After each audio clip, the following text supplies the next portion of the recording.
Armen Levack, 1045 The Team, 1045theteam.com, and senior writer for ESPN New York, Andrew Marchand, joining us now. And Andrew, have to first get to stinking A-Rod, because now he's in all the headlines with everything. I know you've been in some communication with A-Rod's camp. Do you know if that side of A-Rod's people, if A-Rod is expecting any kind of resistance from the Yankees before the season begins? Well, they're not really sure what to expect, but in terms of, is he going to get in more trouble after his latest revelations? I don't think so. I mean, from people I've spoken to, unless more stuff comes out, because even though he did kind of act pretty despicably by, making his big counter argument that he didn't do any of these things, and meanwhile he reportedly was talking to the feds and admitting everything. That's pretty bad. But they already got him for a year on this stuff. So unless they can easily prove he was distributing the performance-enhancing drugs to other players, then I don't think they're going to open this case again. I think they can't really move on from A-Rod unless the Yankees cut him. But I think MLB, I don't think they want to drag the whole season through A-Rod lawsuits and counter lawsuits, because at that point, gloves will be off and A-Rod will be in it for the long haul to fight as much as he can in terms of in the courtroom.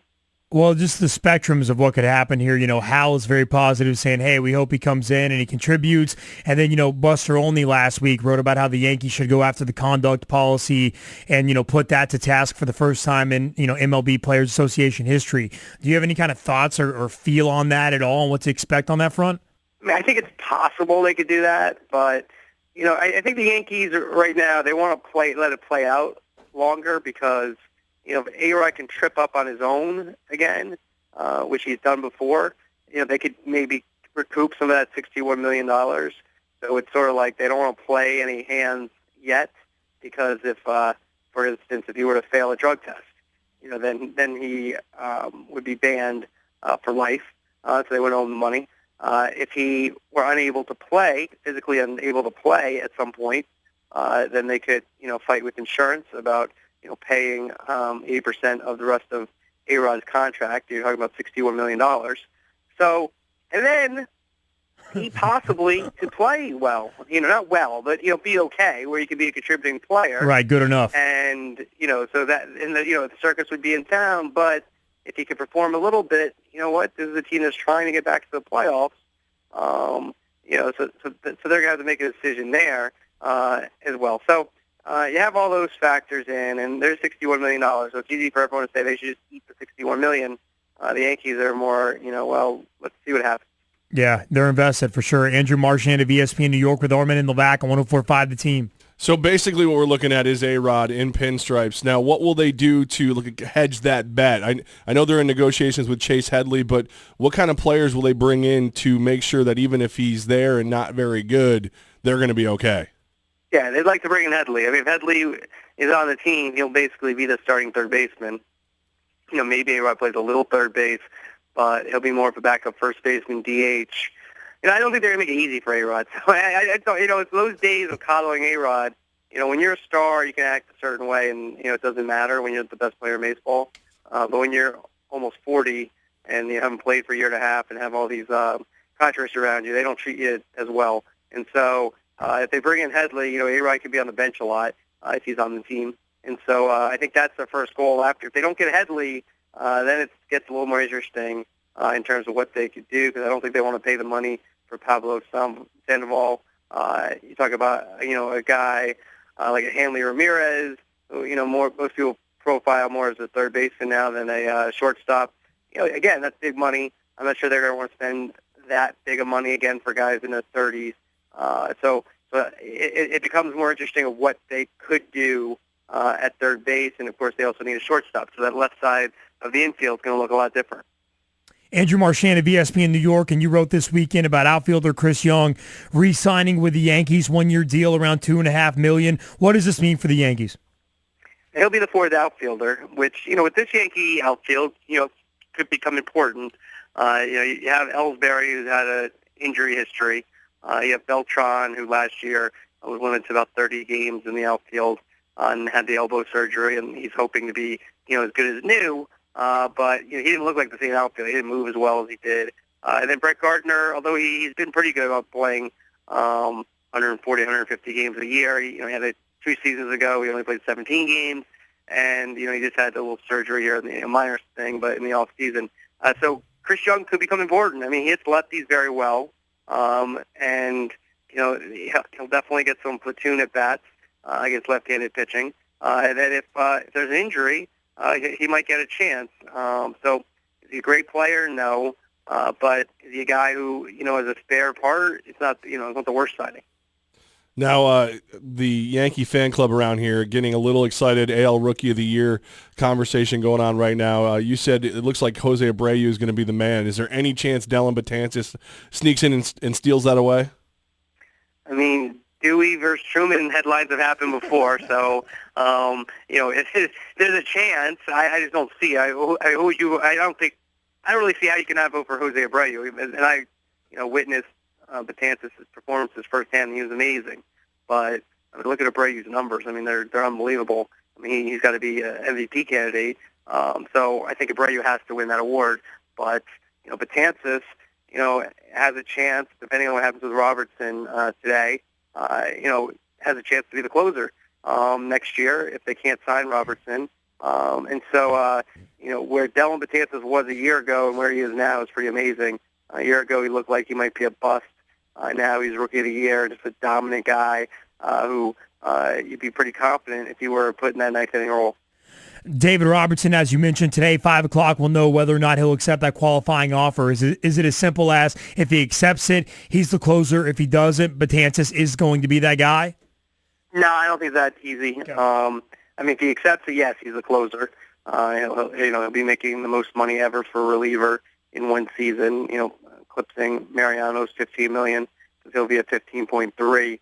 He'll be the closer. And if I were Robertson, I'd take it because and then try to build off that year, this year, and and then try for a multi-year contract next year because he's going from $6 million to 15, and on the open market 3-year deal, he's only going to get 10 to 12 at most. I think I take that 3 extra and then work from there going forward. But there are indications he'll decline it. But if he were to decline it, then he'll go to free agency. The Nationals are a team that maybe could go after him. Maybe the Cubs could go after him. So there will be some teams that might try to sign David Robertson. If that were to happen, the Yankees would get a draft choice. And the Yankees, of course, will try to re-sign him to a multi-year deal with the thought being he could be their closer for the next 2 years.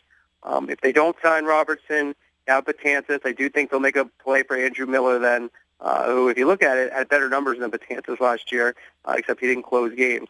So, that wouldn't be the worst, consolation prize if Robertson were to leave. All right, so I got to ask you to look into your crystal ball now. Jeter's replacement. Do you think they'll go with a guy like Steven Drew as a stopgap, or do they call the Rockies and maybe make a trade for Tulo? Like, what do you see them doing? Do they go right for the next guy, or do they bring in somebody as a stopgap? Yeah, I think it's more likely Steven Drew. Now, Troy Tulowitzki is very interesting, and I looked into it. I wrote about it, a little like last week or the week before, and he, you break it down. You take a day and you look at it. You look at all the angles. I don't think I would trade for him if I were the Yankees. I mean, he's owed $114 million. That takes you to 2021, and then after that he has a $14 million or so for 2022. That's a team option. So you're talking $114 plus million for a guy who's going to turn 30. Who already can't stay on the field. He's only averaged 88 games over the last 3 years. And has, if you look at his splits, he's an excellent player, but he's much better in Colorado than he is on the road. And he's coming off a hip, he has a hip labrum just like A-Rod had. A-Rod has 2 of them. But, Tulowitzki just had a, hip labrum surgery. So, to me, that's too many risks. And then you have to throw in, you're going to have to, level your farm system, which you're trying to get going forward and trying to get better for a guy like Tulowitzki, and you might not even be prepared to win next year. I think they do have a chance to win next year for sure, but I mean, there's a chance they could do really bad, and you just traded Tulo, and you gave up Luis Severino, who's their top pitching prospect. You could give up a couple of their top outfield prospects, and so I don't think I would do it if I were them. Jimmy Rollins could be a stopgap guy. That's a possibility, I think. But I think the most likely would be Stephen Drew, in my opinion. And I don't think it's a bad move. I know fans hate it, but I don't think it's a terrible move. Andrew Marchand of ESPN New York, senior writer with the Armen and Levack on 104.5 The Team. Now, Andrew, you've broken down the offseason free agents better than anyone with your series called Spin House Money. That's available at ESPN New York. If you haven't checked it out, highly encourage that for any Yankee fan. What's the best case scenario for the Yankees in your mind, Marchand, as you look at their options this offseason? Well, I mean, I think next year they're going to go in with a chance to win, but they're also going to go in with a chance to finish in last place. And I know that's why you called me up for some expert analysis like that. They can finish from first to last or anything in between. But the reason is, I mean, whatever they do this offseason, you're going to go into spring training, question mark with Masahiro Tanaka's elbow. Question mark with CC Sabathia's knee, and, also what we've seen the last 2 years. Question mark with Ivan Nova's elbow. He won't be back till May. Question mark with Michael Pineda, just because he's Michael Pineda. As good as he looked, you don't know what you're going to get. Shane Green's a rookie. If you sign Brandon McCarthy, I mean, to me, I wouldn't give him too much, quite honestly. I think he'll get a lot, but I think he's an inconsistent guy, and I don't think just because you see a couple of good months when he's in a Yankee uniform means that's good. He'll give you that for 3 or 4 years if you give him that type of contract. I think that would be a mistake, personally. So you're going to have question marks there. Let's say you sign Robertson, so you have your bullpen. You feel pretty good with Robertson and Betances at the back. Maybe you augment that even more, but you're pretty good at the back of the end of the game. And then it's your offense, and they're talking about again, if they bring back the guys they want to bring back, which probably won't happen. They won't get all the guys they want because it just doesn't usually happen that way. But let's say they do. I think the offense will be a little better, but I don't know how great it will be. I mean, I think your outfield is going to be the same, and Ellsbury's on base percentage last year in the second half of the season was around 300, if not less. It was hovering at 298 towards the end of the year. And Gardner, he's a good player, but he's not a power guy. Right field, maybe you need Beltran to come back. And so I guess the point I'm making is that whatever they do, they're going to have a lot of question marks. To me, that's why I did the spend house money along with Wallace Matthews. I personally would go after one of these big-time pitchers because, I understand you're going to get – it's the same mistake, but you're in this hole where you're spending so much money and you're going to have to spend money because you have these contracts already.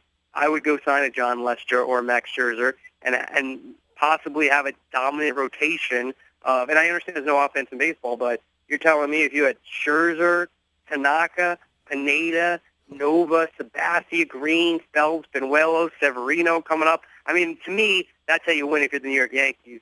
That's what I would do, and I would go get one of those guys, and I wouldn't. That's what I would do, but I don't think they're going to at the moment, at least. I got to ask this question because it's weird. As a Yankee fan, I've never had to think about it before. Hal has said multiple times that eventually he wants to get under the luxury tax. Is that a long-term plan? That's not something where he's just going to start hacking and slashing in the near future, right? Yeah, I think 2037 is when they'll do it. It's long. Well, last year was the chance. And they probably should have done it. I mean, they're probably kicking themselves that they didn't make the playoffs anyways after spending $500 million.